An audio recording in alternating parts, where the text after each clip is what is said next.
तो बहुत जल्द में व्यक्त करो, मैं सुन रहा हूँ। हम लोग के पास टाइम नहीं है।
क्या तुम राशि को अगर उतारना नहीं चाहते हो, अभी भी तुम यहाँ से वापस जा सकते हो।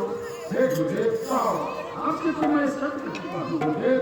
आपका आज्ञा का तो मेरा क्या है, तुम घंटूराम के साथ जाओ और राशि को उतार कर वस्त्र पहन कर आओ। आपका जो आदेश मेरा आदेश ही आदेश है। घंटूराम, इस राजा को ले जाओ, राशि को उतार कर वस्त्र धारण करा कर लेते आओ।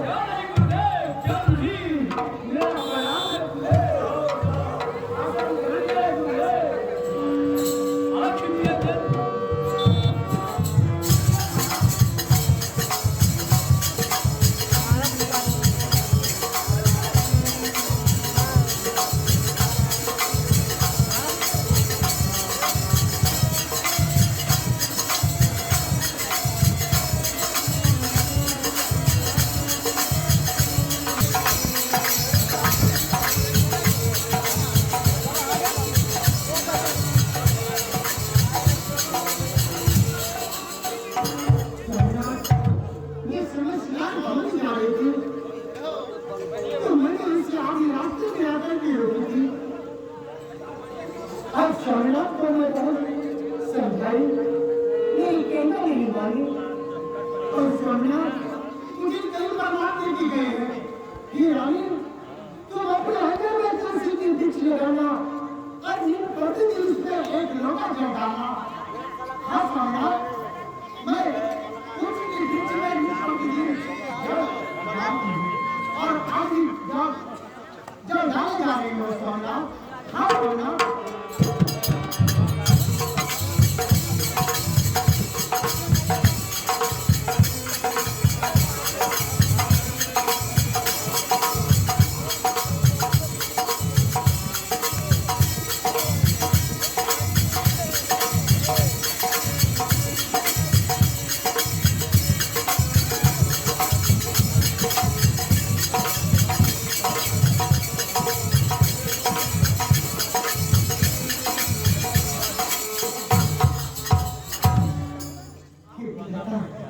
पहले प्रतिदिन जल डालने जा रही थी, लेकिन मेरी धड़कन कभी नहीं बढ़ती थी।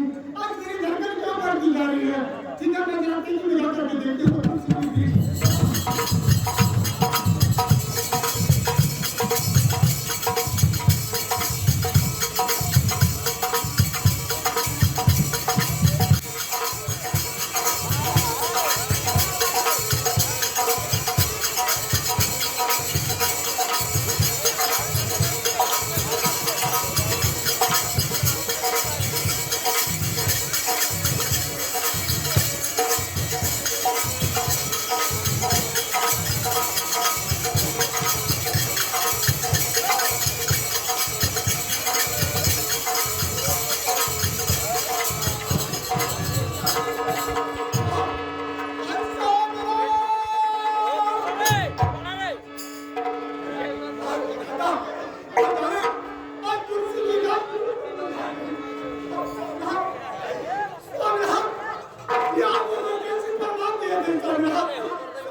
मैं आग ना लगाती तो मेरी नाम कृष्णवती नहीं सोमनाथ।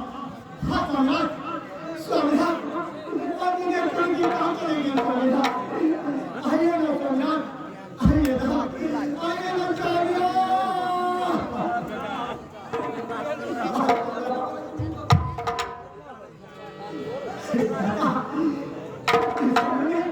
अब की महल में आग लगाती थी सोमनाथ, अगर आप बहुत सकते हैं तो हाँ नहीं, इनका रास्ता मार कर।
दिन डाल भी निकले रे, मैं कहाँ समझा मावे।